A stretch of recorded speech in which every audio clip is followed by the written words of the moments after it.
Saludo cordial, soy Marco Tulio Sánchez. La historia universal. Todo este gran compendio de acontecimientos históricos, políticos, económicos, culturales, sociales, antropológicos, etc., encierran la historia de la humanidad. Vamos a tratar de hacer un compendio de algunos videos cortos, lo más cortos posibles, para que podamos asimilar y entender en cada una de estas sesiones los acontecimientos más relevantes de la historia de la humanidad. Nos basamos en una cantidad de textos, especialmente en los textos de Editorial Norma Civilización, que se trabajó mucho en la época de colegio. También otros textos de historia universal, clásicos de otras editoriales como Voluntad, Santillana, en fin. Y especialmente vamos a tener en cuenta los textos del historiador César Cantú, quien realizó un trabajo admirable en el compendio de la historia universal. Bien, es interesante que tengamos en cuenta algunos aspectos relevantes. Y vamos a empezar por el comienzo. Los rudimentos de esta historia tienen que entenderse como las narraciones encadenadas de acontecimientos tenidos por verdaderos. Sabemos que muchos elementos son de carácter primario, las fuentes primarias, y otras fuentes secundarias, y todo esto ha hecho que nosotros podamos mirar las huellas de nuestro pasado. Los asuntos de la historia pueden ser relacionados con la historia política, literaria, sagrada, eclesiástica, artística, científica, universal, particular, municipal, antigua, moderna y contemporánea, también personal cuando nos referimos a biografías. Y en cuanto a la forma, hallamos la crónica, la efeméride, los anales, los comentarios, las memorias, las monografías, las anécdotas, los compendios, las colecciones. La verdadera historia quiere ser escrita con reglas de arte, con criterio y con intención filosófica, moral, política y social, recogiendo pues los documentos que van a evaluar su fidelidad, penetrando en su sentido y apreciando su valor e importancia, buscando las causas, los efectos, la íntima conexión de cada uno de los hechos. Sirven a la historia pues los testigos oculares, después la tradición oral y escrita. Esta llega tal vez hasta nosotros transformada en mitos, fábulas y leyendas. Muchas edades o pueblos están representados por tipos ideales. Poesías y fiestas conservan acontecimientos.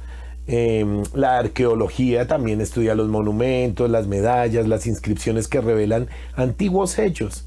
La paleografía se ocupa de los documentos coleccionados en los archivos. Otras ciencias auxiliares de la historia son la crítica, que enseña a discernir lo verdadero de lo probable y de lo falso, el fondo de la apariencia, y también nos ayuda a conjeturar lo cierto. También tenemos que contar con la estadística, que es un elemento bien importante porque calcula todas las condiciones civiles de un tiempo dado. La filosofía de la historia, que compara los hechos, los generaliza sometiéndolos a leyes de sucesión para evidenciar la providencia, las conquistas de la conciencia y el orden, los progresos de la humanidad en todos los elementos sociales. Son ojos de la historia la geografía y la cronología. Aquella enseña los lugares que vienen a ser el teatro donde se mueven los hombres y las naciones. Esta distingue los tiempos fabulosos, antiguos, medios y modernos.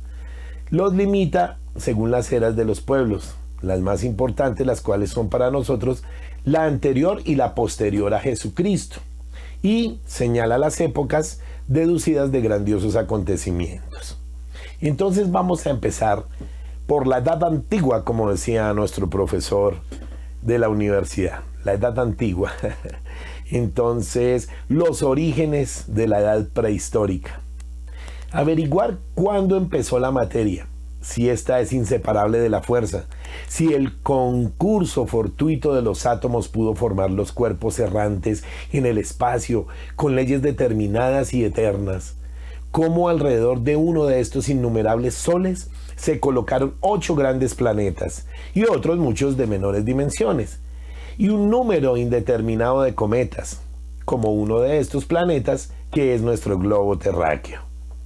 Se condensó y en el transcurso de millares de siglos adquirió su gran forma actual, teniendo una superficie de 5.098.857 miriámetros cuadrados y un volumen inmenso, sin que conozcamos más que su parte externa compuesta de capas que designan sus varias épocas geológicas, que goza de un clima glacial en los polos, cálido en el Ecuador y templado en los trópicos, y está habitado por hombres en toda su superficie. Estas y otras investigaciones semejantes incumben a otras ciencias y pertenecen a lo que llamamos nosotros la edad prehistórica. En esta, cuyos datos son recientes y muy inciertos, todavía quiere establecerse que el hombre empezó al fin de la época geológica cuaternaria, la que precede inmediatamente a la edad actual. Concluido el periodo glacial, durante el cual las nieves ocupaban la mayor parte de Europa y de Asia, empezó el hombre su penosísimo progreso. Primero, se servía únicamente de piedras toscas, luego piedras talladas y pulimentadas, después del bronce, luego del hierro, y fue adquiriendo el uso del fuego y de los metales. Salió de ese estado salvaje en que se encontraba viviendo en cavernas o en chozas, y vino a ser el rey de la naturaleza. Sea lo que sea, la historia propiamente dicha considera al género humano tal como es hoy, y se funda en datos positivos, tales como los testimonios más o menos auténticos de quienes vieron los hechos o los oyeron referir. Según aquel Dios eterno y personal, creó la luz y la materia con un acto libre de voluntad. Ordenó la materia gradualmente, le mandó que produjese los animales y por último creó al hombre, dándole a la mujer por compañera, y los colocó en un sitio muy delicioso, en un paraíso. Pero el hombre ensorbecido quiso ser igual a Dios y violó un mandato de éste, por cuyo motivo fue expulsado a la tierra, donde ha de ganarse el sustento con el sudor de su frente y hacerse acreedor con sus obras a la recompensa que viene después de la muerte. Una autoridad suprema que puede mandar un acto de desobediencia voluntaria que contamina toda generación futura y siembra la discordia entre los sentidos, la inteligencia y la voluntad. Después, una redención divina que ilumina el entendimiento con las verdades reveladas y ayuda a la voluntad con los sacramentos. He aquí los dogmas fundamentales de una de las mayores iglesias que ha influenciado a Occidente. Los dogmas del cristianismo. La creencia de los llamados pueblos civilizados. La estirpe humana creció pronto bajo los patriarcas de larga vida, pero degeneró tanto que Dios mandó un diluvio en el cual pereció toda, excepto la familia de Noé. Sem, Cam y Jafet, sus hijos, tan pronto como dejaron de hablar la misma lengua, salieron de la Mesopotamia a dispersarse por el mundo, siendo luego troncos de 3 razas distintas, en las cuales el organismo y las cualidades particulares del cuerpo, las dotes del espíritu y las tradiciones, los sentimientos morales y el lenguaje atestiguan la unidad de origen y la triplicidad de división. La historia más dilucidada es la de los descendientes de Sem, hasta el cual desde Adán se cuentan al menos 1307 años y 2262 a lo más. Y de Sem a Abraham al menos 1948 y a lo sumo 3184. Esta incertidumbre procede de que aquellos tiempos únicamente se numeraban según la sucesión de los patriarcas. Las lenguas son los lazos más sólidos de las naciones, que no se rompen ni por el tiempo, ni por conquista, ni por barbarie. Y la palabra siempre será la idea expresada, como es la palabra pensada, la idea, y al mismo tiempo sin la palabra tal vez no adquiriría el hombre las ideas generales. El lenguaje es la mayor prueba que pueda aducirse contra los materialistas y aquellos que en el hombre no ven más que un mono perfeccionado. Comprender el tema de la escritura, luego que la voz podía descomponerse en 5 vocales y 15 o 16 consonantes, y que estos sonidos podían presentarse a los ojos en forma de signos e inventar además la escritura. Es también un prodigio tanto más notable cuanto que alguna escritura se encuentra en los pueblos. Hay escrituras jeroglíficas donde la palabra es generalmente representada por el objeto material, como el pájaro o el monte. Por ejemplo, en una figura más o menos clara del pájaro o del monte, o también por símbolos, hay escrituras silábicas como el chino y el japonés, donde cada sílaba tiene un signo particular. Tenemos, en fin, nuestra lengua alfabética, la más perfecta de todas, donde cada sonido y cada modificación tiene su propio signo.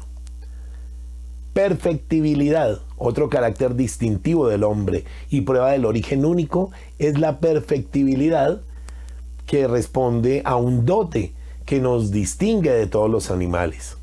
Desde la barbarie en que había vivido, después la primera desobediencia o después del estado salvaje a que lo habían reducido particulares circunstancias, poco a poco ha adquirido tantos conocimientos para procurarse más comodidades, convertirse en el señor de la tierra y poner la naturaleza toda a su servicio. El Asia debió ser la primera morada del hombre, ya que la mayor parte de los animales domésticos, de los géneros, de los frutos con que se regala la culta sociedad y en todo el mundo proceden del Asia, y allí se encuentran en estado silvestre como el trigo, el toro, el búfalo, la cabra, el camello, el puerco, el gato, el chacal, de que provienen nuestros perros. Emigrando, el hombre llevase consigo a estos compañeros de sus fatigas y alimentadores de sus existencias. Acosado por las necesidades, el hombre no hubiese inventado más que lo necesario para satisfacerse. Estaba dotado de razón por medio de la cual logró distinguir el efecto de la causa, lo invisible de lo invisible, la unidad en la multiplicidad. Y comprende también sus deberes y el derecho de poderlos cumplir y verlos respetados por los otros.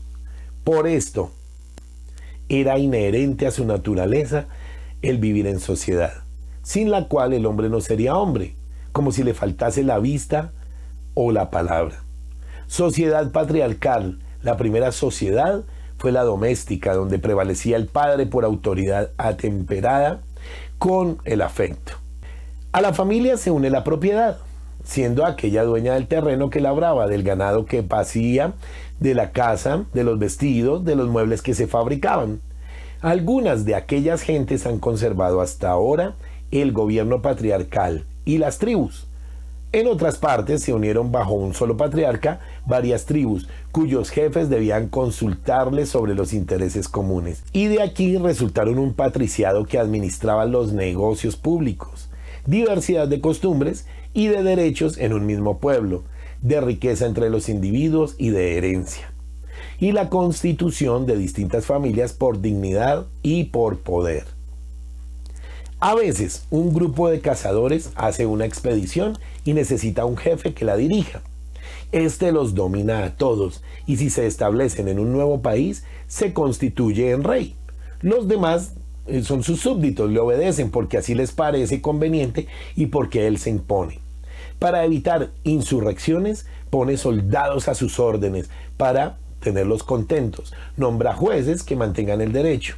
Y otras veces, por la posesión de un prado o de una mujer, por celos o por ambición, un pueblo se levanta en guerra, conquista otro país, reduce sus habitantes a la esclavidad y los obliga a servir al rey y a la tribu conquistadora, abrogándose el derecho de castigar.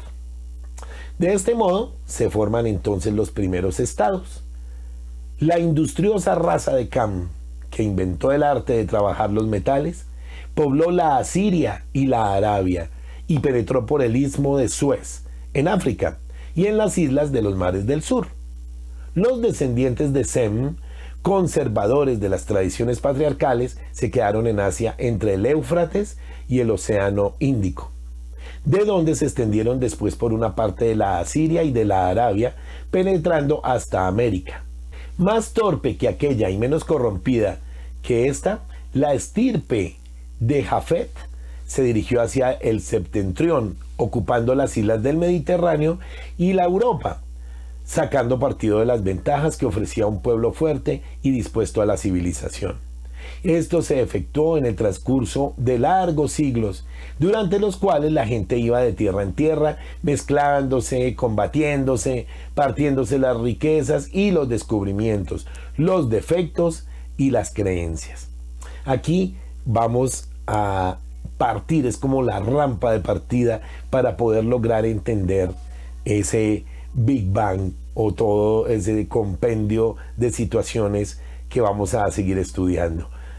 Espero les haya gustado este ratico y continuamos con el siguiente tema. Muchas gracias. Chao.